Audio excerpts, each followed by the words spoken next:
नमस्कार दोस्तों। स्वागत करते हैं आपका आपके अपने इस यूट्यूब चैनल में। दोस्तों, इस वीडियो में हम मध्यकालीन भारतीय इतिहास के संदर्भ में दिल्ली सल्तनत काल से रिलेटेड इंपॉर्टेंट एमसीक्यूज को करेंगे। ये सारे एमसीक्यूज घटना चक्र इतिहास से लिए गए हैं, जो अन्य परीक्षाओं जैसे एसएससी, बैंकिंग, रेलवेज, डिफेंस और स्टेट पीसीएस और स्टेट गवर्नमेंट के एग्जाम्स के लिए बहुत महत्वपूर्ण होता है। तो चलिए वीडियो को शुरू करते हैं। अब हम लोग एमसीक्यूज भारत में मुस्लिम आक्रमण के संदर्भ में करेंगे। तो पहला प्रश्न है, पैगंबर हजरत मोहम्मद का जन्म हुआ था, कब हुआ था? तो 570 ईस्वी में। मक्का कहाँ पर है? तो वो सऊदी अरेबिया में। हिंद या भारत की जनता के संदर्भ में हिंदू शब्द का प्रथम बार उपयोग किया जाता था, किसके द्वारा? तो अरबों के द्वारा। भारत पर पहला मुस्लिम आक्रमण किस वर्ष हुआ था? तो इनमें से कोई भी नहीं। दोस्तों, भारत में जो पहला मुस्लिम आक्रमण हुआ था 712 ईस्वी में अरब आक्रमणकारी मोहम्मद बिन कासिम के नेतृत्व में हुआ था। मोहम्मद बिन कासिम से पूर्व 711 ईस्वी में ही उबैदुल्लाह के नेतृत्व में एक अभियान दल भेजा गया था, परंतु वहां पराजित हुआ और मारा गया। इराक के हाकिम उल हजाज ने मोहम्मद बिन कासिम के नेतृत्व में अरबों को सिंध पर आक्रमण करने के लिए भेजा था। भारी संघर्ष के बाद अरबों ने 712 ईस्वी में सिंध पर विजय प्राप्त कर ली थी। उस समय सिंध पर दाहिर का शासन था। फारसी ग्रंथ चचनामा से अरबों द्वारा सिंध विजय की कहानी जानकारी मिलती है। तो 700 के इस ईस्वी के आसपास हुआ था, 712 ईस्वी के आसपास। मोहम्मद बिन कासिम द्वारा सिंध की विजय कब हुई थी? तो इसका सही आंसर है 712 के द्वारा। भारत में प्रथम मुसलमानी आक्रमणकारी था, कौन था? मोहम्मद बिन कासिम। भारत पर सर्वप्रथम मुस्लिम आक्रमणकारी थे, कौन थे? तो अरब के थे। मोहम्मद बिन कासिम था, कहाँ का था? अरब का था। चचनामा के अनुसार 6वीं और 7वीं शताब्दी में सिंधु देश की राजधानी क्या थी? तो अरोड़ थी। इनमें से कौन गजनी राजवंश का संस्थापक था? तो इसका सही आंसर है अलतगिन। कथन और आर दिए गए दोस्तों, रीजन दिए गए। तो मोहम्मद गजनी ने भारत पर 17 बार आक्रमण किए थे और उसका रीजन वह भारत में स्थायी मुस्लिम शासन की स्थापना करना चाहता था। तो इसमें दोस्तों ए सही है, परंतु आर गलत है, क्योंकि उसका मुख्य उद्देश्य लूटपाट करना था। तो सी सही आंसर है। निम्न में से कौन चंदेल शासक महमूद गजनबी से पराजित नहीं हुआ था? तो इसका सही आंसर है विद्याधर। महमूद गजनबी का दरबारी इतिहासकार कौन था? तो उतबी था। शाहनामा का लेखक फरिश्ता किसके दरबार से संबंधित था? तो दोस्तों इस क्वेश्चन में डाउट है, हम लोग देखते हैं। दिया गया प्रश्न त्रुटिपूर्ण है, क्योंकि शाहनामा का जो लेखक था फरिश्ता नहीं होगा, फिरदौसी है, और यह महमूद गजनबी के दरबार का प्रसिद्ध विद्वान कवि था। इसे पूर्व होमर की उपाधि दी जाती है, पूर्व के होमर की उपाधि दी जाती है किसको? फिरदौसी को। ये भी आप याद रखिएगा। इस प्रकार इसका संभावित उत्तर विकल्प बी होगा, क्योंकि फरिश्ता ने तारीख फरिश्ता या गुलशन ए इब्राहिमी इब्राहिमी इब्राहिमी नामक किताब लिखी है। इसका पूरा नाम मोहम्मद कासिम हिंदू शाह था। यह कुछ समय तक अहमदनगर के शासक मुर्तजा निज़ाम शाह के दरबार में रहा और बाद में बीजापुर चला गया। इसकी पुस्तक तारीख फरिश्ता बीजापुर के शासक इब्राहिम अदिल शाह को समर्पित थी। अगला प्रश्न है, शाहनामा के लेखक कौन थे? इसका सही आंसर है फिरदौसी। इसे पूर्व का होमर कहा जाता है। पुराणों का अध्ययन करने वाला प्रथम मुसलमान था, कौन था? अलबरूनी था। महमूद गजनी के साथ भारत आने वाला प्रसिद्ध इतिहासकार कौन था? तो अलबरूनी था। अलबरूनी भारत में आया था कब? तो 11वीं शताब्दी ईस्वी में। महमूद गजनी के साथ भारत आने वाला मुस्लिम विद्वान था, कौन था? अलबरूनी था। निम्नलिखित कथनों में से कौन अलबरूनी के संबंध में सही नहीं है? तो उसका सही आंसर है वह एक धर्मनिरपेक्ष लेखक था, ये सही नहीं है। निम्नलिखित में से किसने महमूद गजनबी के पहले के हमले के बाद सोमनाथ मंदिर का पुनर्निर्माण करवाया? तो उसका सही आंसर है भीमदेव ने। किसने एक तरफ संस्कृत मुद्रालेख के साथ चांदी के सिक्के निर्मित किए थे? तो महमूद गजनबी ने। निम्नलिखित में से मध्य एशिया के किस शासक ने 1192 ईस्वी में उत्तर भारत को जीता था? उसका सही आंसर है शिहाबुद्दीन मोहम्मद गौरी। मोहम्मद गौरी को सबसे पहले किसने पराजित किया था? तो भीम द्वितीय ने। मोहम्मद गौरी ने जयचंद को किस युद्ध में पराजित किया था? तो उसका सही आंसर है चंदावर का युद्ध 1194 ईस्वी में। निम्नलिखित में से कौन सा राजा मोहम्मद गौरी द्वारा चंदावर के युद्ध में पराजित किया गया था? तो जयचंद। 1194 में चंदावर के युद्ध में मोहम्मद गौरी ने किसे हराया था? तो जयचंद को हराया था। युद्ध जिसमें भारत में मुस्लिम शक्ति की स्थापना हुई थी, कौन सी थी? तो तराइन का द्वितीय युद्ध, यानी 1192 ईस्वी में हुआ था, मोहम्मद गौरी और पृथ्वीराज चौहान के बीच। निम्नलिखित नामों को कालानुक्रम से व्यवस्थित कीजिए, नीचे दिए गए कूट से सही उत्तर को प्राप्त कीजिए। तो जो भारत देश में पहली बार जो आक्रमण किए थे उसके सीक्वेंस में आपको इसको अरेंज करना है। तो सबसे पहले महमूद गजनबी है, फिर मोहम्मद गौरी, फिर चंगेज खां, फिर तैमूर है। किस मुस्लिम शासक के सिक्कों पर देवी लक्ष्मी की आकृति बनी है? तो सही आंसर है मोहम्मद गौरी।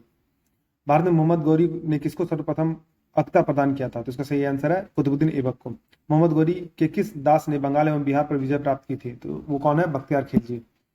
बिहार का प्रथम मुस्लिम विजेता कौन था? तो इसका सही आंसर है बख्तियार खिलजी। नालंदा बिहार का विध्वंस किसने किया था? तो किसने किया था? बख्तियार खिलजी ने किया था।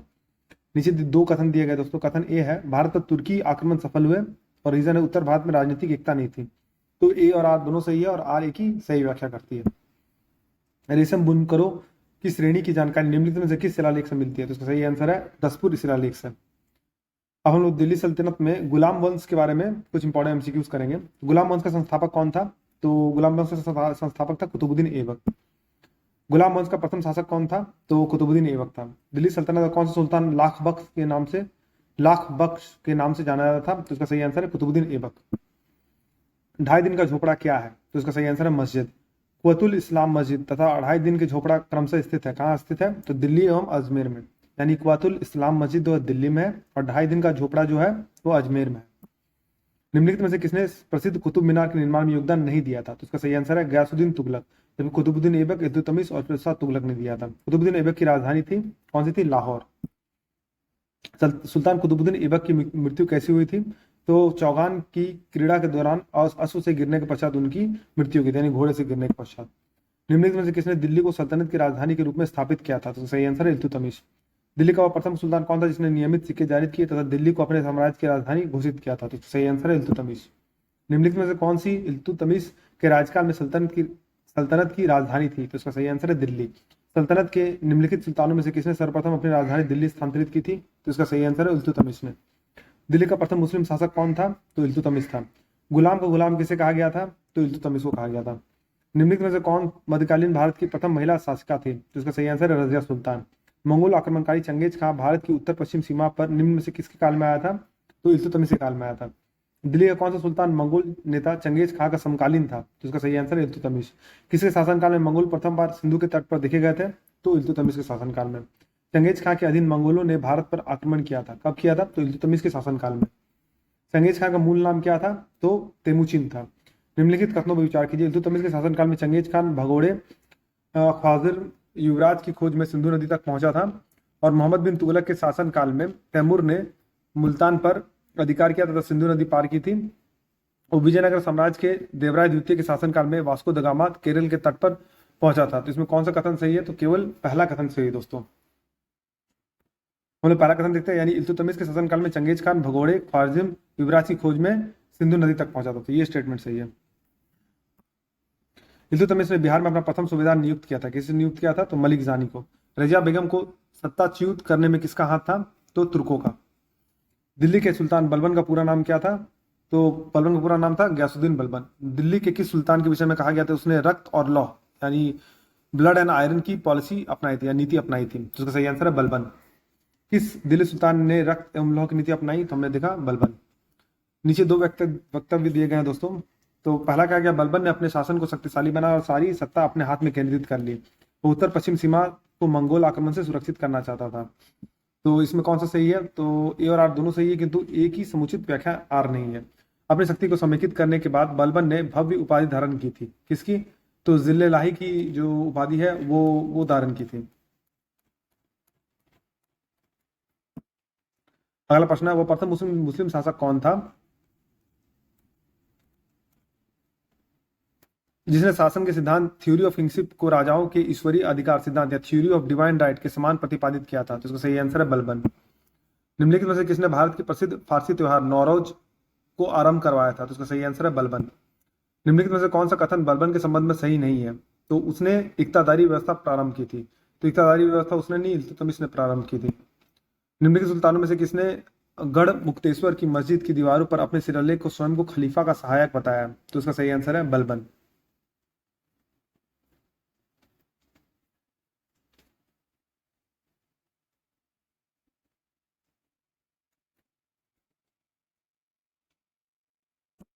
अगला प्रश्न, अब हम लोग दोस्तों खिलजी वंश के बारे में कुछ इंपॉर्टेंट एमसीक्यूज को करते हैं।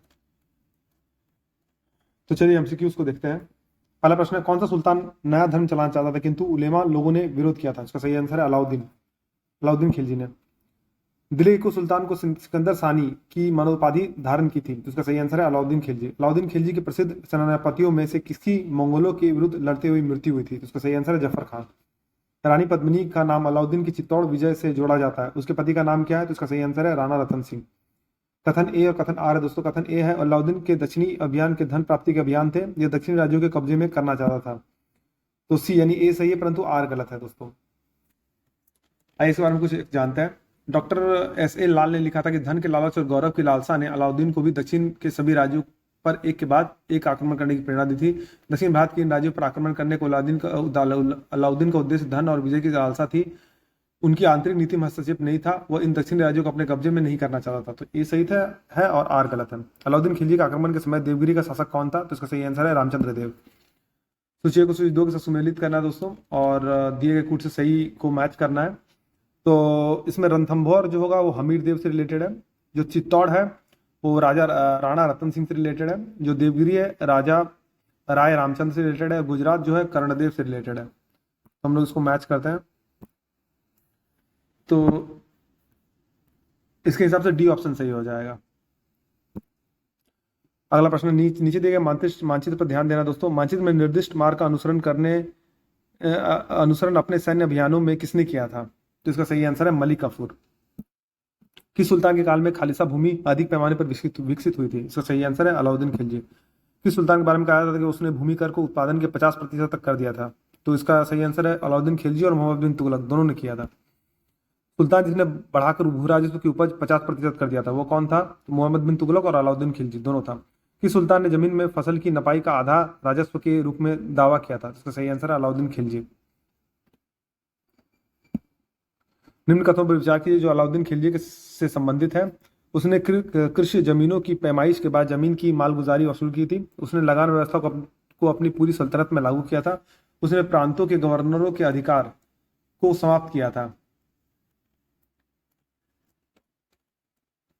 तो उसमें पहले ऑप्शन में स्टेटमेंट 1 और 2 है, दूसरे में 2 और 3 है, और तीसरे में 1 और 3 है, चौथे में पहला दूसरा तीसरा है। तो इसमें स्टेटमेंट सी जो है, इसमें जो ऑप्शन सी है पहला और तीसरा स्टेटमेंट, यानी कि उसने कृषि जमीनों की पैमाइश के बाद जमीन की मालगुजारी वसूल की, ये सही है। और उसने प्रांतों के गवर्नरों के अधिकारों को समाप्त किया था, ये भी सही है। पहला प्रश्न, कथन ए है अलाउद्दीन खिलजी ने दिल्ली में मूल्य नियंत्रण लागू किया था, और रीजन आर है वह दिल्ली में अपने राजभवन के निर्माण में लगे हुए कारीगरों को कम वेतन देना चाहता था। सही उत्तर को चुनना है दोस्तों। तो ए सही है परंतु आर गलत है। निम्न में से किस सुल्तान ने बाजार सुधार लागू किए थे? इसका सही आंसर अलाउद्दीन खिलजी। निम्न मुस्लिम बादशाहों में किस एक ने मूल्य नियंत्रण पद्धति को पहली बार लागू किया था? तो हमने देखा था इसका ऑप्शन ए सही है, यानी अलाउद्दीन खिलजी ने बाजार नियंत्रण की प्रथा लागू की थी। किसने की थी? तो अलाउद्दीन खिलजी ने। बाजार कीमतों पर नियंत्रित करने के लिए अलाउद्दीन खिलजी के प्रयास ने क्या किया था? बहुत सफलता प्राप्त की थी। निम्नलिखित में से किस मध्यकालीन शासक ने सार्वजनिक वितरण प्रणाली प्रारंभ की थी? तो इसका सही आंसर है अलाउद्दीन खिलजी ने। सल्तनत काल में सार्वजनिक वितरण प्रणाली किसने प्रारंभ की थी? तो इसका सही आंसर है अलाउद्दीन खिलजी ने। घड़ी तथा गृह कर लगाने वाला दिल्ली का प्रथम सुल्तान कौन था? तो अलाउद्दीन खिलजी था। 1306 ईस्वी के बाद अलाउद्दीन खिलजी के समय में दिल्ली के सुल्तान तथा मंगोलों के बीच की सीमा क्या थी? तो रावी नदी थी। निम्नलिखित में से किस सुल्तान ने साम्राज्य की सीमाओं की सुरक्षा हेतु एक विशेष सेना को नियुक्त किया था? तो सही आंसर है अलाउद्दीन खिलजी। निम्नलिखित युगों में से कौन से सही सुमेलित नहीं है? तो इसमें वारंगल जो है रामचंद्र देव से रिलेटेड नहीं है, जबकि देवगिरी शंकर देव, होयसल वीरबल्लाल और मदुरा वीर पांडा से रिलेटेड है। दिल्ली सल्तनत के शासक ने अपने आप को खलीफा घोषित कर दिया था? तो इसका सही आंसर है मुबारक खिलजी ने।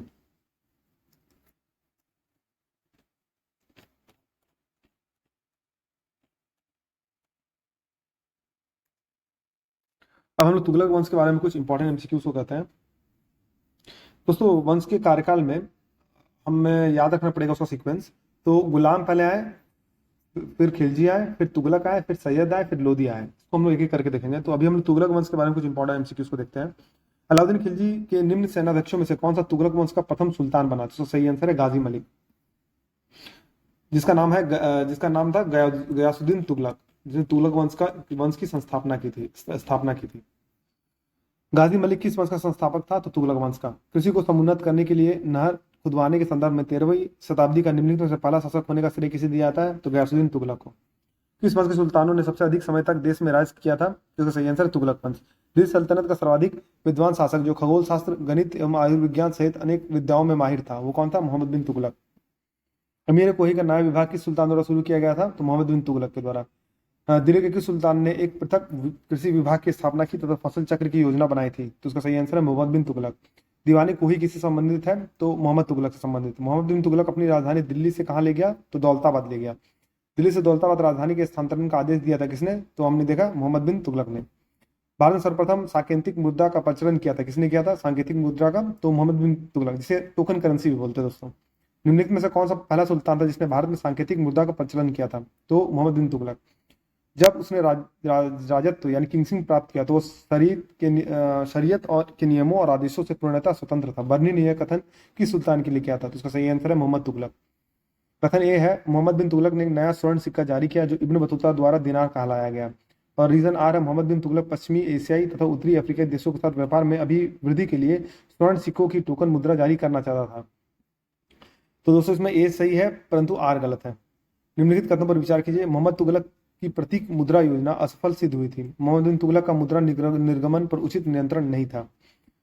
तो इसमें दोस्तों दोनों सही है, दोनों आर एक ही सही व्याख्या करता है, यानी टोकन से करेंसी उसका सक्सेसफुल नहीं हुआ था। मूर देश का यात्री इब्न बतूता किसके शासनकाल में आया था? तो मोहम्मद बिन तुगलक। वो कहाँ का निवासी था दोस्तों? मोरक्को का था।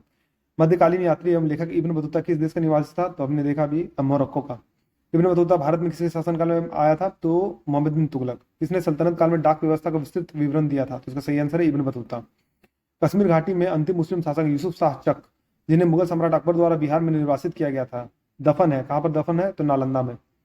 होली त्योहार के सार्वजनिक उत्सव में भाग लेने वाला दिल्ली का प्रथम सुल्तान कौन था? तो मोहम्मद बिन तुगलक। दिल्ली के किस मुस्लिम शासक के निधन पर एक इतिहासकार ने कहा राजा को प्रजा से मुक्ति मिली और उन्हें राजा से? तो वो था मोहम्मद बिन तुगलक। इतिहासकार बदायूनी ने किसकी मृत्यु पर कहा था कि सुल्तान को अपनी प्रजा से और प्रजा को सुल्तान से मुक्ति मिल गई? तो इसका सही आंसर मोहम्मद बिन तुगलक। तो इस क्वेश्चन को अलग एंगल से देखते हैं। कभी कभी यही पूछ सकता है कि सुल्तान को अपनी प्रजा से और प्रजा को सुल्तान से मुक्ति मिल गई, यह मोहम्मद बिन तुगलक के संदर्भ में किस इतिहासकार ने कहा है? तो आप याद रखिएगा बदायूनी ने कहा है। निम्नलिखित में से किस सुल्तान ने बेरोजगारों को रोजगार दिलवाया था? इसका सही आंसर है फिरोज तुगलक। बेरोजगारों की सहायतार्थ दिल्ली के निम्नलिखित सुल्तानों में से किसने रोजगार कार्यालय की स्थापना की थी? तो उसका सही आंसर है फिरोज शाह तुगलक ने। दिल्ली का सुल्तान जो दान दक्षिणा के बारे में काफी ध्यान रखता था और इसके लिए एक विभाग दीवाने खैरात स्थापित किया था, वो था फिरोज तुगलक, दीवाने खैरात। निम्नलिखित में से किस सुल्तान के दरबार में सबसे अधिक गुलाम थे? तो इसका सही आंसर है फिरोज तुगलक। मध्यकालीन भारतीय राजाओं के संदर्भ में निम्नलिखित में से कौन सा कथन सही है? तो अलाउद्दीन खिलजी ने पहले एक अलग आरिज विभाग स्थापित किया। बलबन ने अपनी सेना के घोड़े को दागने की पद्धति शुरू की। मोहम्मद बिन तुगलक के बाद दिल्ली की गद्दी पर उसके चाचा बैठे। फिरोज तुगलक ने गुलामों को एक अलग विभाग स्थापित किया। तो डी ऑप्शन सही है। सर्वप्रथम लोक निर्माण विभाग की स्थापना की थी, किसने की थी? फिरोज शाह तुगलक ने। दिल्ली का वो सुल्तान जो भारत में नहरों के सबसे बड़े जाल का निर्माण करने के लिए प्रसिद्ध था, वो कौन था? तो फिरोज शाह तुगलक। दिल्ली के किस सुल्तान ने सबसे ज्यादा नहरों का निर्माण करवाया था? तो फिरोज शाह तुगलक। हक ए सर्ब अथवा सिंचाई पर कर लगाने वाला दिल्ली का प्रथम सुल्तान कौन था? तो फिरोज तुगलक। दिल्ली की सुल्तान ने ब्राह्मणों पर भी जजिया कर लगाया था, तो इसका सही आंसर है फिरोज तुगलक ने। निम्नलिखित में से किस सुल्तान ने फलों की गुणवत्ता सुधारने के लिए उपाय किए? तो फिरोज तुगलक ने। टोपरा तथा मेरठ से 2 अशोक स्तंभ लेख दिल्ली कौन लाया था? तो इसका सही आंसर फिरोज तुगलक ने। दिल्ली का कौन सा सुल्तान अशोक स्तंभ को दिल्ली लाया था? तो इसका सही आंसर है फिरोज शाह तुगलक ने। दिल्ली के किस सुल्तान ने इस उद्देश्य से एक अनुवाद विभाग की स्थापना की, इसकी उससे दोनों संप्रदायों के लोग एक दूसरे के विचारों की समझ बेहतर हो सके उसके लिए किया था? तो फिरोज तुगलक ने किया था। राज्य के खर्च पर हज की व्यवस्था करने वाला पहला भारतीय शासक कौन था? तो फिरोज तुगलक था। फिरोज तुगलक द्वारा स्थापित दार उल शफा क्या था? तो वो एक खैराती अस्पताल था। तो दारुल शफा क्या था? खैराती अस्पताल। दिल्ली सल्तनत के तुगलक राजवंश का अंतिम शासक निम्नलिखित में से कौन सा था? तो इसका सही आंसर है नासिरुद्दीन महमूद था। तैमूर ने किसके शासनकाल में भारत पर आक्रमण किया? तो इस क्वेश्चन में डाउट है दोस्तों। तो भारत पर तैमूर का आक्रमण वस्तुतः तुगलक शासक नसीरुद्दीन महमूद यानी 1394 से 1412 ईस्वी के काल में हुआ था, 1398 में हुआ था, तो वो इस ऑप्शन में नहीं है। भारत पर आक्रमण करने के उद्देश्यों से तैमूर ने स्वयं स्पष्ट किया था। उनमें से एक था काफिरों से युद्ध तथा उनका विनाश तथा दूसरा था धन प्राप्ति। जनवरी 1399 में तैमूर फिरोजाबाद, मेरठ, हरिद्वार, कांगड़ा और जम्मू होता हुआ वापस लौटा। जाने से पहले उसने खिज्र खां को मुल्तान, दीपालपुर और लाहौर का सूबेदार नियुक्त किया। उपयुक्त समस्त प्रश्नगत विकल्प गलत है। तैमूरलंग ने किस वर्ष भारत पर आक्रमण किया था? इसका सही आंसर 1398 में। तैमूर के आक्रमण के बाद भारत में किस वंश का राज्य स्थापित हुआ? तो इसका सही आंसर है सैयद वंश का। निम्न को उनके कालानुक्रम क्रमबद्ध कीजिए। तो रुकुद्दीन, मुबारक खान, फिरोज शाह तुगलक और आलम शाह, इन 4 जो शासक है इसको कालानुक्रम व्यवस्थित करना। जो सबसे पहले आए थे उसको सबसे पहले रखना है, उसके बाद फिर जो बाद में आया था। तो रुकुद्दीन का जो शासनकाल था दोस्तों वो 1236 ईस्वी था। मुबारक खान का शासनकाल 1316 से 1320 था। फिरोज शाह तुगलक का 1351 से 1388 था, और आलम शाह का 1445 से 1451 था। तो इस स्टेटमेंट के हिसाब से पहला, दूसरा, तीसरा और चौथा हो जाएगा। तो सी ऑप्शन सही है। अब हम लोग लोधी वंश के बारे में कुछ इंपॉर्टेंट एमसीक्यूज देखते हैं दोस्तों। पहला प्रश्न, निम्नलिखित सल्तनत शासकों में से कौन अफगान मूल के थे? तो इसका सही आंसर है लोधी। दिल्ली की राजगद्दी पर अफगान शासकों के शासन का निम्नलिखित में से कौन सा एक सही कालानुक्रम है? तो बहलोल खान लोधी सबसे पहला है, फिर सिकंदर शाह, फिर इब्राहिम लोधी। दिया गया मानचित्र किस लोधी सुल्तान से संबंधित है और मानचित्र पर ए चिन्हित स्थान पर किस नगर को निरूपित करता है? तो ए आप देख सकते हैं दोस्तों मैप पर। तो ये किसके शासन का है? बहलोल लोधी का है, और वो ए जो है वो जौनपुर है। महाराणा सांगा ने इब्राहिम लोधी को किस युद्ध में परास्त किया था? तो खातौली के युद्ध में। निम्नलिखित में से किस सुल्तान ने एक नगर बसाया था जहां अब आगरा है? तो उसका सही आंसर है सिकंदर लोधी। किस मध्ययुगीन सुल्तान को आगरा शहर की नींव डालने और उसे सल्तनत की राजधानी बनाने का श्रेय जाता है? तो इसका सही आंसर है सिकंदर लोधी को। आगरा नगर की स्थापना किस शासक ने की थी? हमने देखा सिकंदर लोधी ने की थी। निम्न में से किसने कुलरुखी उपनाम से अपनी कविताओं की रचना की थी? तो इसका सही आंसर है सिकंदर लोधी। निम्नलिखित में से किसने आगरा की स्थापना की थी? तो सिकंदर लोधी ने। निम्नलिखित मुल्क सुल्तानों में से कौन अन्न के ऊपर कर समाप्त करने के लिए जाना जाता है? तो उसका सही आंसर है सिकंदर लोधी। निम्नलिखित वंशों ने के क्रम में किस क्रम में दिल्ली पर शासन किया था? निजी देवकूट से सही उत्तर को चुनिए। तो हमने पहले डिस्कस किया दोस्तों, गुलाम, खिलजी, तुगलक, सैयद और लोधी। तो इसमें चौथा ऑप्शन सबसे पहले हो जाएगा, इसमें डी ऑप्शन सही है। तो गुलाम, फिर खिलजी, फिर तुगलक, फिर सैयद। सैयद तीसरा ऑप्शन है और लोधी दूसरा ऑप्शन है, तो इसके हिसाब से डी ऑप्शन सही है। इनमें से कौन गुलाम वंश का नहीं था? तो इसका सही आंसर है इब्राहिम लोधी, जबकि बलबन, इल्तुतमिश और कुतुबुद्दीन ऐबक गुलाम वंश के थे। अब हम लोग विजयनगर साम्राज्य के बारे में कुछ इंपॉर्टेंट एमसीक्यूज को करते हैं। विजयनगर राज्य की स्थापना किसने की थी? तो हरिहर एवं बुक्का ने की थी। विजयनगर राज्य के संस्थापक कौन थे? तो हरिहर एवं बुक्का थे। निम्नलिखित राज्यों में से दो भाइयों हरिहर तथा बुक्का ने किसकी स्थापना की थी? तो विजयनगर साम्राज्य की। इनमें से किसने कृष्णा नदी की सहायक नदी के तट पर एक नए नगर की स्थापना की और उस देवता के प्रतिनिधि के रूप में अपने इस नए राज्य पर शासन करने का दायित्व लिया, जिसके बारे में माना जाता था कि कृष्णा नदी से दक्षिण की समस्त भूमि उस देवता की है? तो इसका सही आंसर है हरिहर प्रथम। अपनी मधुरा विजय की कृति में अपने पति के विजय अभियानों का वर्णन करने वाली कवित्री थी कौन थी? गंगा देवी थी। विजयनगर के उस पहले शासक की पहचान करें जिसने बहामनियों से गोवा को छीना था? तो इसका सही आंसर है हरिहर द्वितीय। निम्नलिखित कथनों पर विचार करना है दोस्तों। नरसिंह सालू ने संगम वंश का अंत किया तथा उसने राज सिंहासन छीनकर सालू वंश का आरंभ किया था। वीर नरसिंह ने अंतिम सालू शासक को गद्दी से उतारकर राज सिंहासन छीना। वीर नरसिंह के उत्तरवर्ती उनके अर्जुन कृष्णदेव राय थे। कृष्णदेव राय के उत्तरवर्ती उनके अर्ध भाई अच्युतदेव राय थे। तो कथनों में कौन सा सही है? तो चारों के चारों स्टेटमेंट सही है दोस्तों। विजयनगर के राजा कृष्णदेव राय ने गोलकुंडा का युद्ध किस राजा के साथ लड़ा था? तो इसका सही आंसर है कुली कुतुब शाह। कृष्णदेव राय के दरबार में अष्टदिग्गज कौन थे? तो 8 तेलुगु कवि थे। इनमें से किसे आंध्र भोज भी कहा जाता है? तो उसका सही आंसर है कृष्णदेव राय को। अष्टदिग्गज किस राजा से संबंधित थे? तो उसका सही आंसर है कृष्णदेव राय। प्रसिद्ध विजयनगर शासक कृष्णदेव राय के अधीन किस साहित्य का स्वर्णयुग था? तो तेलुगु साहित्य का। कृष्णदेव राय ने किस नगर की स्थापना की थी? तो उसका सही आंसर है नागलपुर। निम्न कथनों पर विचार कीजिए तथा दिए गए कूट का प्रयोग करते हुए सही उत्तर का चयन कीजिए। तो कथन है विजयनगर के शासक कृष्णदेव राय ने अमुक्ता माल्यद ग्रंथ की रचना की थी। कृष्णदेव राय को आंध्र भोज के नाम से जाना जाता था। हमने देखा था दोस्तों उनके दरबार में अल्लासानी पेड्डन्ना नामक राजकवि सुशोभित करता था जो संस्कृत एवं तमिल दोनों भाषाओं का ज्ञाता था। तो स्टेटमेंट 2 सही है। तो स्टेटमेंट 1 और 2 दोनों सही है। सी ऑप्शन सही है। विजयनगर का प्रसिद्ध हजारा मंदिर किसके शासनकाल में निर्मित हुआ था? तो कृष्णदेव राय। अब्दुल रजाक विजयनगर आया था, कब आया था? तो देवराय द्वितीय के राजकाल में। फारसी यात्री अब्दुल रजाक भारत में किस राजा के शासनकाल में आया था? तो देवराय द्वितीय, यानी सी ऑप्शन सही है। निकोलो कॉन्टी कौन था? तो एक इटली का एक यात्री था जिसने विजयनगर साम्राज्य की यात्रा की थी।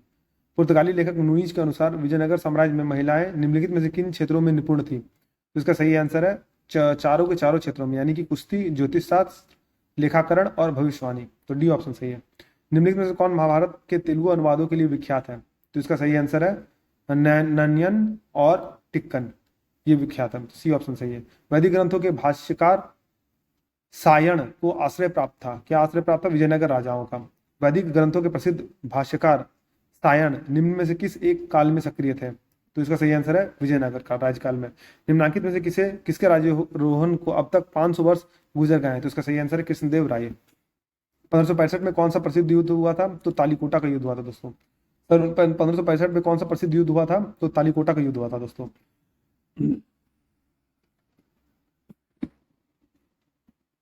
तालीकोटा का युद्ध लड़ा गया था तो विजयनगर और बीजापुर, अहमदनगर तथा गोलकोंडा की संयुक्त सेनाओं के बीच तालीकोटा का युद्ध हुआ था दोस्तों। हमने देखा 1565 ईस्वी में। जब राजा वोडियार ने मैसूर राज्य की स्थापना की, तब विजयनगर साम्राज्य का शासक कौन था? तो वेंकट द्वितीय था। विजयनगर साम्राज्य की वित्तीय व्यवस्था की मुख्य विशेषता क्या थी?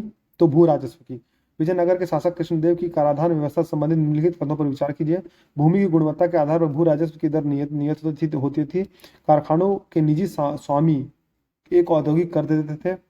उपयुक्त कथनों में से कौन सा सही है? तो एक और दो दोनों सही है, यानी कि भूमि की गुणवत्ता के आधार पर भू राजस्व की दर नियत होती थी, ये सही है। और कारखानों के निजी स्वामी एक औद्योगिक कर देते थे, दोनों सही है। निम्नलिखित में से किस स्थान के खंडहर विजयनगर की प्राचीन राजधानी का प्रतिनिधित्व करते हैं? तो इसका सही आंसर है हम्पी, जो अभी वर्तमान में कर्नाटक राज्य में है। विजयनगर साम्राज्य का अवशेष कहाँ मिलता है? तो हम्पी में मिलता है। विजयनगर के किस शासक ने चीन के सम्राट के पास अपना राजदूत भेजा था? तो इसका सही आंसर है बुक्का प्रथम। प्रमुख तेलुगु कवि श्रीनाथ किसके दरबार में थे? तो देवराय द्वितीय के दरबार में। किसके राज्यकाल में कल्याण मंडप की रचना मंदिर निर्माण का एक विशिष्ट अभिलक्षण था? तो इसका सही आंसर है विजयनगर। प्रसिद्ध विजय विठल मंदिर जिसके 56 तक्षित स्तंभ संगीतमय स्वर निकालते हैं, कहाँ अवस्थित है? तो हम्पी में अवस्थित है। अब हम लोग दिल्ली सल्तनत के प्रशासन के बारे में कुछ इंपॉर्टेंट एमसीक्यूज करते हैं। तो इतिहासकार बर्नी ने दिल्ली के सुल्तानों के अधीन भारत में शासन को वास्तव में इस्लामी नहीं माना, क्योंकि अधिकतर आबादी इस्लाम का अनुसरण नहीं करती थी। सल्तनत काल के अधिकांश अमीर एवं सुल्तान किस वर्ग के थे? तो तुर्क वर्ग के थे। निम्नलिखित कथनों पर विचार कीजिए। दिल्ली सल्तनत के राजस्व प्रशासन में राजस्व वसूली के प्रभारी को आमिल कहा जाता था। दिल्ली के सुल्तानों की इक्ता प्रणाली एक प्राचीन देशी संस्था थी। मीर बख्शी का पद दिल्ली के खिलजी सुल्तानों के शासनकाल में अस्तित्व में आया था। तो इसमें दोस्तों केवल पहला स्टेटमेंट सही है, यानी कि दिल्ली सल्तनत के राजस्व प्रशासन में राजस्व वसूली के प्रभारी को आमिल कहा जाता था, जबकि दिल्ली के सुल्तानों की इक्ता प्रणाली एक प्राचीन देशी संस्था नहीं थी। निम्नलिखित में से कौन सी एक विशिष्टता इक्ता व्यवस्था की नहीं थी? तो इक्ता से एकत्रित राजस्व सीधा सुल्तान के खाते में जाती थी, ये सही नहीं थी। मध्यकालीन भारत के संदर्भ में निम्नलिखित में से कौन सा आकार की दृष्टि से आरोही क्रम में सही अनुक्रम है? तो इसमें दोस्तों सबसे पहले परगना होती है, फिर सरकार होती है, फिर सूबा होती है। दिल्ली सल्तनत में दीवाने अर्ज विभाग की स्थापना किसने की थी? तो बलबन ने की थी। निम्नलिखित में से कौन सा एक युगम सुमेलित नहीं है? तो इसमें जो दीवाने रियासत है वो बलबन से सुमेलित नहीं है, जबकि दीवाने मुस्तखराज ये अलाउद्दीन खिलजी से रिलेटेड है। दीवाने अमीर कोही मोहम्मद तुगलक, और दीवाने खैरात जो फिरोज शाह तुगलक से रिलेटेड है। निम्नलिखित युगों में से कौन सा एक सही रूप में सुमेलित है? दीवाने बंदगान जो फिरोज तुगलक से रिलेटेड है, जबकि दीवाने मुस्तखराज बलबन से रिलेटेड नहीं है। दीवाने कोही अलाउद्दीन खिलजी से रिलेटेड नहीं है। और दीवाने अर्ज जो एक मिलिट्री डिपार्टमेंट था वो मोहम्मद तुगलक से रिलेटेड नहीं है। तो सही सुमेलित है दीवाने बंदगान, फिरोज शाह तुगलक। सल्तनत काल में दीवाने अमीर कोही विभाग निम्नलिखित में से किससे संबंधित था? तो कृषि से। निम्नलिखित में से किस शासक ने दीवाने अमीर कोही विभाग की स्थापना की थी? इसका सही आंसर है मोहम्मद बिन तुगलक। सूची को सूची 2 के साथ सुमेलित करना है दोस्तों।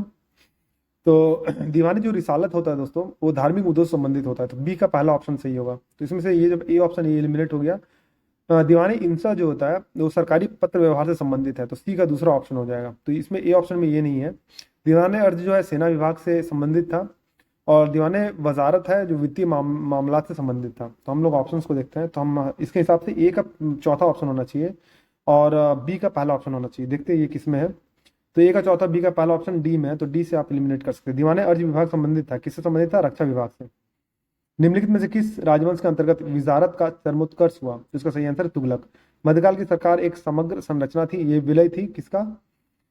तुर्क मंगोल मध्य एशिया का, फारस अरब तुर्क मंगोल मध्य एशिया का, फारस अरब तुर्क मंगोल भारतीय तत्वों का। तो सी ऑप्शन सही है, यानी फारस अरब तुर्क मंगोल भारतीय तत्वों का। निम्नलिखित में से कौन भूमि उत्पाद पर लगने वाले कर को इंगित करता है? तो इसका ऑप्शन सही है पहला, तीसरा, चौथा, यानी कि खराज, उश्र और मुक्ति, ये तीनों रिलेटेड है, भूमि उत्पाद पर लगने वाले कर को इंगित करता है। भारत के किस मध्यकालीन शासक ने इक्ता व्यवस्था प्रारंभ की थी? इसका सही आंसर है इल्तुतमिश ने। सल्तनत काल में भू राजस्व का सर्वोच्च ग्रामीण अधिकारी कौन था? तो चौधरी था। सर्व कर लगाया जाता था किस पर? तो सिंचाई पर। जवाबित का संबंध किससे था? तो राज कानून से। हदीस है एक, क्या है हदीस? इस्लामिक कानून है। सल्तनत काल में फवाजिल का अर्थ था, क्या था? तो इक़्तिदारों द्वारा सरकारी खजाने में जमा की जाने वाली अतिरिक्त राशि, उसको हम लोग क्या कहते थे दोस्तों? फवाजिल कहते थे। सल्तनत काल की दो प्रमुख मुद्राओं का पता निम्नलिखित कूट से करें। दाम, जित्तल, रुपया और टंका। तो इसमें दूसरा और चौथा ऑप्शन सही है, यानी जित्तल और टंका। ये सल्तनत काल की दो प्रमुख मुद्राएं थी। कौन सी थी? जित्तल और टंका। निम्न में से किसे टंका नामक चांदी का सिक्का चलाया था? जिसका सही आंसर है इल्तुतमिश ने। इसे याद रखिएगा, इंपॉर्टेंट। टंका किसने चलाया था? इल्तुतमिश ने। उत्तर भारत में चांदी का सिक्का टंका जारी करने वाला मध्यकालीन शासक कौन था? हमने देखा इल्तुतमिश था। सल्तनत काल के सिक्के टंका, शशगनी और जित्तल किन धातुओं के थे? तो क्रमशः जो टंका थे, शशगनी और जित्तल, ये जो थे वो चांदी और तांबा के थे। किसके सिक्कों पर बगदाद के अंतिम खलीफा का नाम सर्वप्रथम अंकित हुआ था? तो इसका सही आंसर है अलाउद्दीन मसूद शाह। अब दिल्ली सल्तनत की कला एवं स्थापत्य से रिलेटेड कुछ इंपॉर्टेंट एमसीक्यूज करते हैं। तो पहला प्रश्न, भारत में कागज का प्रयोग कब प्रारंभ हुआ था? इसका सही आंसर है 12वीं शताब्दी में। अलाई दरवाजा का निर्माण किस सुल्तान ने करवाया था? तो इसका सही आंसर है अलाउद्दीन खिलजी ने। घोड़े के नाल के आकार की मेहराब सर्वप्रथम प्रयोग में लाई गई थे, कहाँ पर? तो अलाई दरवाजे में। निम्नलिखित में से किसने कुतुब मीनार के निर्माण में योगदान नहीं दिया था? इसका सही आंसर है अलाउद्दीन खिलजी ने। जबकि कुतुबुद्दीन ऐबक, इल्तुतमिश और फिरोज शाह तुगलक इससे रिलेटेड है।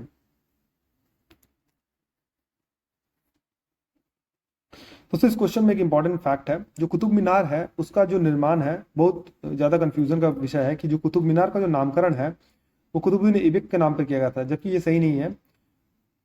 कुतुबुद्दीन बख्तियार अल काकी नाम के एक सूफी संत है, उनके नाम पर कुतुब मीनार का नाम पड़ा था।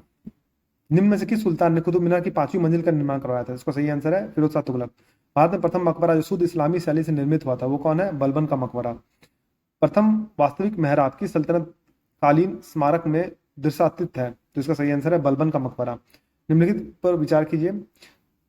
तो तुगलकाबाद किला, लोधी गार्डन, कुतुब मीनार और फतेहपुर सिकरी, सही कालानुक्रम जिसमें इसका निर्माण हुआ था उसको आपको अरेंज करना है। तो ये ऑप्शंस को देखते हैं। तो बुलंद दरवाजा जो फतेहपुर सिकरी में दोस्तों, वो अकबर के गुजरात विजय के उपलक्ष्य में बनाया गया था। तो ये बाद में मुगल शासन काल में है, तो ये तो सबसे लास्ट ऑप्शन होगा। तो इसके हिसाब से चौथा ऑप्शन सबसे लास्ट में है, वो सी और बी में है। और अब हम लोग दूसरे ऑप्शंस को एलिमिनेट करते हैं, तो यानी ए और सी इसका ऑप्शन सही नहीं हो सकता है। अब कुतुब मीनार, तुगलकाबाद किला और लोधी गार्डन, तो हम लोग गुणत क्रम में देखते हैं दोस्तों। सबसे पहले जो है गुलाम थे, तो कुतुब मीनार जो है गुलाम वंश के शासक के द्वारा बनाया गया था। तो गुलाम, खिलजी, तुगलक, सैयद और लोधी थे। तो गुलाम, खिलजी, तो लोधी सबसे लास्ट में आए थे। तो दूसरा ऑप्शन जो है वो बाद में हो जाएगा, कुतुब मीनार इसमें सबसे पहले हो जाएगा। तो इसके हिसाब से तीसरा बी ऑप्शन सही है। तो तीसरा एक दूसरा चौथा, यानी कि सबसे पहले कुतुब मीनार, फिर तुगलकाबाद किला, फिर लोधी गार्डन, फिर फतेहपुर सिकरी। तो इस हिसाब से आपको अगर कालानुक्रम पता है कि कौन सा शासक पहले आया था, कौन सा वंश पहले आया था, तो उसके हिसाब से आप एलिमिनेट कर सकते हैं। कीर्ति स्तंभ प्रशस्ति के रचयिता कौन थे? तो अत्रि कवि। चित्तौड़ का कीर्ति स्तंभ निर्मित हुआ था किसी शासनकाल में? तो राणा कुंभा के शासनकाल में। निम्नलिखित युगों में से कौन सुमेलित नहीं है?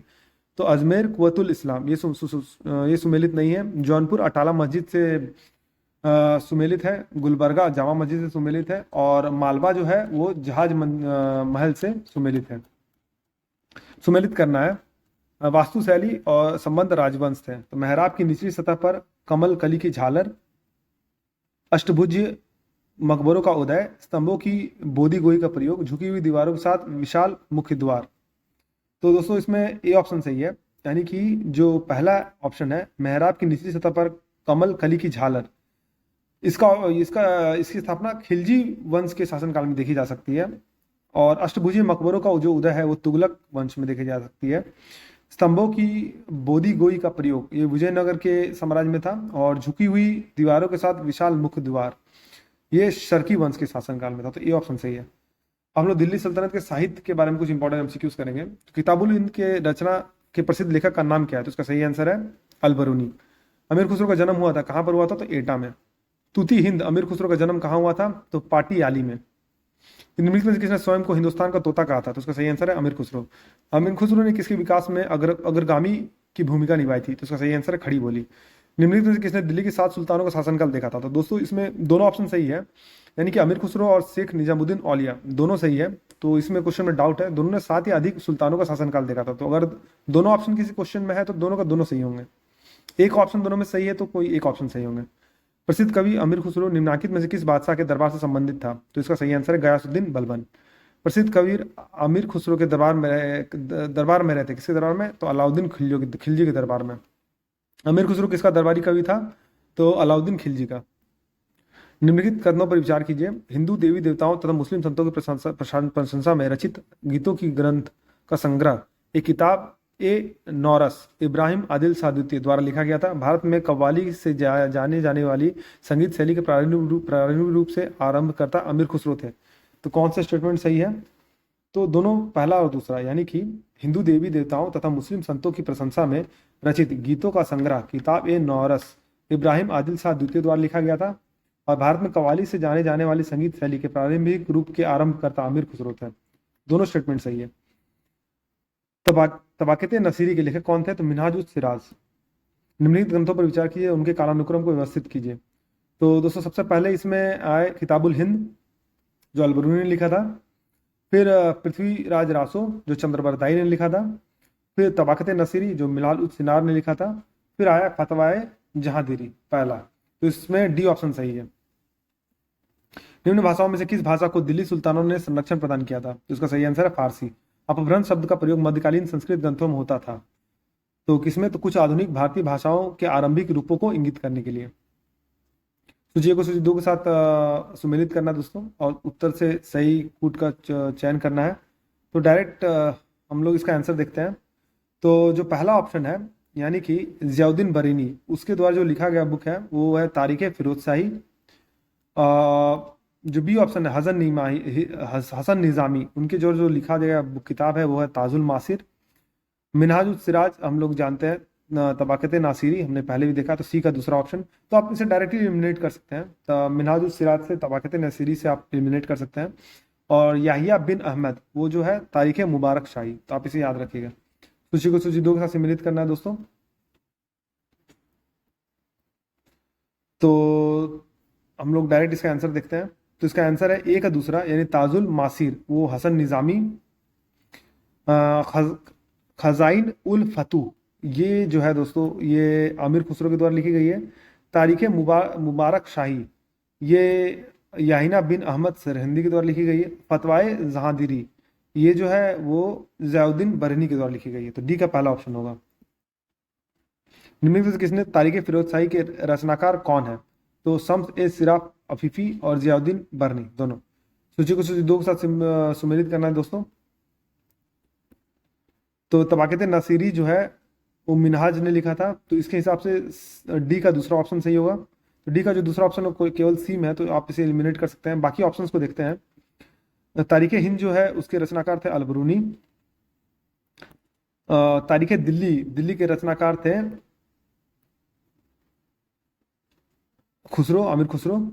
राहेला के रचनाकार थे इब्न बतूता जो मोरक्को के थे, जो मोहम्मद बिन तुगलक के शासनकाल में आए थे। और तबाकत नासिरी जो उसके लेखक थे वो थे मिनहाज उस सिराज। तो इसके हिसाब से सी ऑप्शन सही है। निम्नलिखित कृतियों को उनके लेखक से सुमेलित करके सही कुटों में उत्तर व्यवस्थित करना है दोस्तों। तो अब हम लोग देखते हैं। तो हकाइके हिंदी ये अब्दुल वाहिद बिलग्रामी के द्वारा। तहजीबुल अखलाक ये इब्न मिसकाविया के द्वारा। कुजुल तिजार ये बैलक अल काबयाकी के द्वारा। और जौमिल हिकायत ये जो है वो सरहुद्दीन मोहम्मद औफी के द्वारा। तो ये ऑप्शन सही है। फवायदुल फवाद नामक पुस्तक शेख निजामुद्दीन औलिया की बातचीत का विवरण है। इसका संकलन किया था, किसने किया था? तो अमीर हसन सीजीजी ने।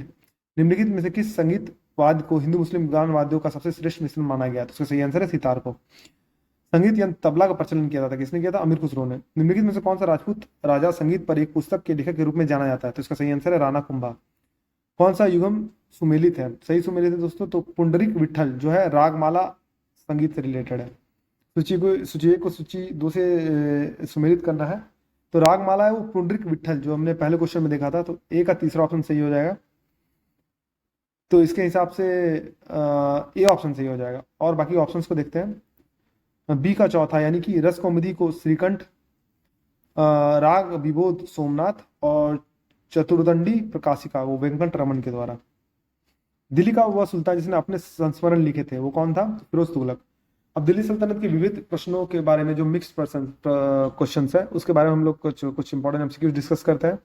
भारत में पोलो खेल का प्रचलन किसने किया था? तो तुर्कों ने किया था। अब हम लोग दूसरे प्रश्न में सूची 1 दिया है, सूची 2 में दिया है। सूची में राजाओं के नाम दिए गए दोस्तों, और सूची 2 में जो उनके द्वारा जो शुरू की गई व्यवस्था थी उसके बारे में दिया गया है। तो जो उसको सुमेलित करना है दोस्तों। तो इसमें जो फिरोज तुगलक जो था नहरों का निर्माण कराया था, ए का तीसरा ऑप्शन सही हो जाएगा। नौरोज का जो आरंभ किया था वो बलबन ने किया था, तो बी का दूसरा ऑप्शन सही हो जाएगा। दीवान रियासत जो है वो अलाउद्दीन के द्वारा शुरू किया गया था, और जहांगीर सन थॉमस रो से रिलेटेड था। डी का चौथा ऑप्शन है। तो ए का तीसरा हो जाएगा दोस्तों, बी का दूसरा हो जाएगा, सी का पहला हो जाएगा। तो इसमें बी, ए का तीसरा, बी का दूसरा, सी का पहला और डी का चौथा, यानी सन थॉमस रो के जहांगीर के शासनकाल में आया था। तो बी ऑप्शन सही है। निम्नलिखित में से दिल्ली सल्तनत की सुल्तान के शासनकाल में शाही महलों में हिंदू देवी देवताओं की पूजा होती थी? तो सही आंसर है नसरुद्दीन खुसरो शाह। निम्नलिखित में से कौन सा युगम सही सुमेलित नहीं है? तो इब्न बतूता मोरक्को देश से थे, ये सही है। मार्को पोलो इटली का था, ये सही है। नूनी जो है वो पुर्तगाल का था, ये सही है। जबकि अब्दुल रजाक तुर्की का नहीं था। निम्न यात्रियों को पधारने का सही अनुक्रम रहा है? तो इब्न बतूता जो मोरक्को का था, जो मोहम्मद बिन तुगलक के शासनकाल में आया था, यानी 1398 के आसपास आया था। अलबुर्नी जो किताबुल हिंद जिसने लिखी थी, तो महमूद गजनवी के समय में आया था। तो तीसरा ऑप्शन इसमें इब्न बतूता के पहले हो जाएगा। ट्रेवेनियर और फिर मनुची के बारे में देखते हैं। तो इसमें सबसे पहला ऑप्शन तीसरा हो जाएगा, तो इसमें बी ऑप्शन ये दिया हुआ है दोस्तों। तो तीसरा ऑप्शन पहले होगा, फिर इब्न बतूता होगा, फिर ट्रेवेनियर और मनुची। तो आपको अगर किसी भी इस तरह के किसी भी जो फॉरेन ट्रेवलर का अगर आपको सीक्वेंस पता है तो आप एक दो ऑप्शन से आप एलिमिनेट कर सकते हैं। दस्तान बंदान कौन कहलाते थे? तो उलेमा कहलाते थे। चुंबकीय दिशा सूचक का भारतीय महासागरों में प्रयोग की प्रारंभिक सूचना किसके द्वारा दी गई थी? तो सरहुद्दीन मोहम्मद औफी के द्वारा। निम्न व्यक्तियों ने भारत में विभिन्न समय पर राज किया था, उनके राज के सही कालानुक्रम को नीचे दिए कूट की सहायता से चुनना है। तो शेरशाह, अकबर, अलाउद्दीन खिलजी और रजिया सुल्तान। तो अकबर हम जानते हैं दोस्तों मुगल शासक थे जो 1526 ईस्वी के बाद आए थे, 1526 ईस्वी में आए थे। तो और अलाउद्दीन खिलजी उससे पहले आए थे, जो खिलजी वंश के थे। तो गुलाम के बाद खिलजी है, तो अलाउद्दीन खिलजी पहले आए थे। तो इसके हिसाब से जो रजिया सुल्तान है वो एक गुलाम वंश की शासिका थी। तो गुलाम वंश के बाद आए थे, तो वो खिलजी वंश से पहले होंगे। तो चौथा ऑप्शन सही है। फिर अलाउद्दीन खिलजी आए, फिर शेरशाह है, शेरशाह सूरी जो हुमायूं के समय में थे। तो अकबर उसके बाद आए। तो इसमें सबसे पहला ऑप्शन हो जाएगा रजिया सुल्तान, फिर अलाउद्दीन खिलजी, फिर शेरशाह, फिर अकबर। तो सी ऑप्शन सही है। सुमेलित करना दोस्तों। तालीकोटा का युद्ध हमने अभी देखा 1565 ईस्वी में हुआ था, तो सी का चौथा ऑप्शन सही हो जाएगा। घाघरा का जो युद्ध होगा वो 1529 ईस्वी में होगा, तो डी का तीसरा ऑप्शन सही होगा। चंदवाड़ का जो युद्ध है वो 1194 ईस्वी में था, ए का दूसरा ऑप्शन सही होगा। तैमूर का जो आक्रमण था 1398 ईस्वी में होता, तो बी का पहला ऑप्शन सही हो जाएगा। तो इसके हिसाब से हम लोग देख सकते हैं। तो इसके हिसाब से ए का जो दूसरा ऑप्शन है उसके हिसाब से बी और डी ऑप्शन में हम लोग को कंफ्यूजन है। तो हम लोग देखते हैं बी जो तैमूर का आक्रमण हुआ था वो 1398 में हुआ था, तो बी का पहला हो जाएगा। तो इसके हिसाब से डी ऑप्शन सही है। तो सही समय मेरे चंदवाड़ का युद्ध 1194, तैमूर का आक्रमण 1398, तालीकोटा का युद्ध 1565 और घाघरा का युद्ध 1529। निम्नलिखित में से कौन सा युगम सुमेलित नहीं है? तो चांद बीबी जो है अवध से सुमेलित नहीं है, क्योंकि बहादुर शाह गुजरात से है, रजिया सुल्तान दिल्ली से है, और बाज बहादुर है वो मालवा से है। निम्नलिखित घटनाओं पर विचार कीजिए। तो विजयनगर के कृष्णदेव का राय का शासनकाल, कुतुब मीनार का निर्माण, पुर्तगालियों का भारत आगमन और फिरोज तुगलक की मृत्यु। सही कालानुक्रम क्या है दोस्तों? इसको हम लोग एलिमिनेट करते हैं। तो विजयनगर कृष्णदेव का राय जो था वो 1509 से 1529 ईस्वी में था। तो 1500 ईस्वी में था, तो सबसे लास्ट ऑप्शन पहला होगा। तो इसके हिसाब से हम ऑप्शन बी और सी को एलिमिनेट कर सकते हैं। तो ए और डी में से कोई एक ऑप्शन सही होगा। अब आइए हम लोग आगे बढ़ते हैं। पुर्तगालियों का जो भारत आगमन था जो 1498 ईस्वी में था, तो वो बाद में हुआ था। फिरोज तुगलक की मृत्यु पहले हुई थी, और सबसे पहले इसमें कुतुब मीनार का निर्माण हुआ था। तो इसमें ए ऑप्शन कुतुब मीनार का निर्माण इसके हिसाब से है। फिर फिरोज तुगलक की मृत्यु हुई थी, और फिर पुर्तगालियों का भारत आक्रमण हुआ था जो वास्को डी गामा उसके तट कालीकट के तट पर आया था 1398 ईस्वी में, और फिर पहला ऑप्शन है। तो इसके हिसाब से इस क्वेश्चन में ए ऑप्शन सही हो जाएगा।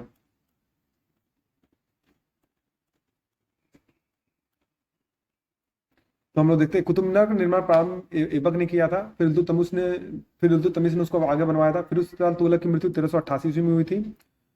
पुर्तगालियों का भारत आगमन 1498 में हुआ था और कृष्णदेव राय का शासनकाल 1509 से 1529 ईस्वी है। तो इसके हिसाब से ए ऑप्शन सही है। निम्नलिखित घटनाओं पर विचार कीजिए, इन्हें कालानुक्रम व्यवस्थित करना है दोस्तों। तो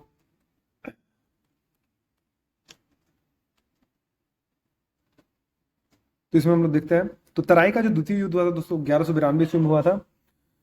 तो जो जला तो एक एक करके हम लोग एलिमिनेट करते हैं ऑप्शन को। तो इसमें 1192 में तराई का द्वितीय युद्ध हुआ था। मोहम्मद बिन तुगलक द्वारा राजधानी का जो स्थानांतरण हुआ था वो 1325 से 1351 में इनका कार्यकाल है, तो उसके बीच में हुआ था। तो इसके हिसाब से ए ऑप्शन सही होगा दोस्तों, यानी तराई का द्वितीय युद्ध सबसे पहले हुआ था। फिर जलालुद्दीन खिलजी की हत्या हुई थी। जलालुद्दीन खिलजी की हत्या 1296 ईस्वी में हुई थी। तो इसमें तीसरा ऑप्शन होगा चौथा के बाद 1192, फिर 1296। फिर अफगानपुर संयंत्र हुआ था। अफगानपुर संयंत्र जो हुआ था दोस्तों वो 1325 ईस्वी में हुई थी। और उसके बाद फिर मोहम्मद बिन तुगलक द्वारा राजधानी का स्थानांतरण हुआ था। तो उनका उसका जो कार्यकाल था मोहम्मद बिन तुगलक का वो 1325 से 1351 ईस्वी के बीच में हुई थी। तो ऑब्वियसली वो 1325 के बाद ही होगा। तो इसका मतलब है कि ए ऑप्शन सही है इसमें। निम्नलिखित अवतरण पर ध्यान दीजिए।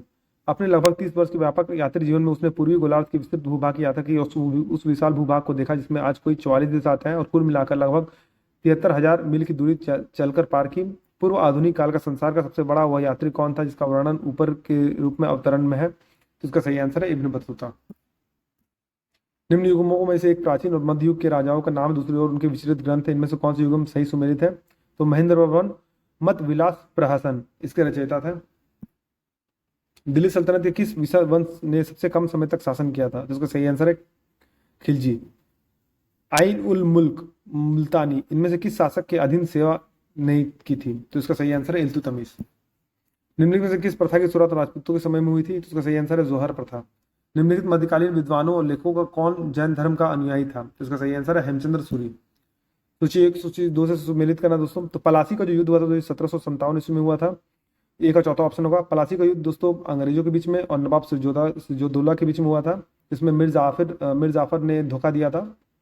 तो 1757 ईस्वी में हुआ था पलासी का युद्ध। कलिंग का युद्ध अकबर और कलिंग के राजा के बीच में हुआ था 261 ईस्वी पूर्व में। तो बी का पहला ऑप्शन होगा। हल्दी घाटी युद्ध 1576 ईस्वी में महाराणा प्रताप और अकबर के बीच में हुआ था, जिसमें महाराणा प्रताप की हार हुई थी, अकबर की विजय हुई थी। तराइन का जो द्वितीय युद्ध हुआ था 1192 ईस्वी में हुआ था, जो मोहम्मद गौरी और पृथ्वीराज चौहान में हुआ था। इसमें मोहम्मद गौरी को विजय प्राप्त हुई थी। तो इसमें ऑप्शंस देखते हैं। तो इसका ए का चौथा ऑप्शन हो जाएगा। तो इसके हिसाब से सी ऑप्शन सही है। सूची को सूची 2 के साथ मिलान करना दोस्तों। तो इसमें जो आईने दहसाला इस पद्धति की शुरुआत अकबर ने की थी। ए का तीसरा ऑप्शन सही होगा। मोहम्मद बिन जो तुगलक है वो प्रतीक मुद्रा यानी टोकन करेंसी के लिए विख्यात है। तो बी का चौथा ऑप्शन सही है। इल्तुतमिश जो है वो चहलगानी प्रथा शुरू किया था जिन्होंने। तो सी का दूसरा ऑप्शन सही है। शेरशाह सड़के आजम जिन्होंने सड़क का निर्माण कराया था ग्रांड ट्रंक रोड का। तो डी का पहला ऑप्शन सही हो जाएगा। तो इसके हिसाब से ए का तीसरा ऑप्शन केवल बी ऑप्शन में, तो बी ऑप्शन सही है। मध्यकालीन भारतीय इतिहास में पनही तथा उपानह का उल्लेख किस संदर्भ में मिलता है? तो सही आंसर है जूता के संदर्भ में। 13वीं और 14वीं शताब्दियों में भारतीय कृषक खेती नहीं करता था, किसी तो मक्का की। मध्यकालीन भारत में महत्तर और पटकिल पदनाम किस लिए प्रयुक्त होते थे? तो ग्राम मुखिया के रूप में। दोस्तों अगर आपको वीडियो पसंद आए तो वीडियो को लाइक कीजिए, चैनल को फॉलो कीजिए और सब्सक्राइब कीजिए और बेल नोटिफिकेशन को प्रेस कर दीजिए ताकि मैं इसी तरह के इंपॉर्टेंट अपडेट्स आपके साथ साझा करता रहूँ। वीडियो में बने रहने के लिए धन्यवाद। मिलते हैं आपसे अगली वीडियो में।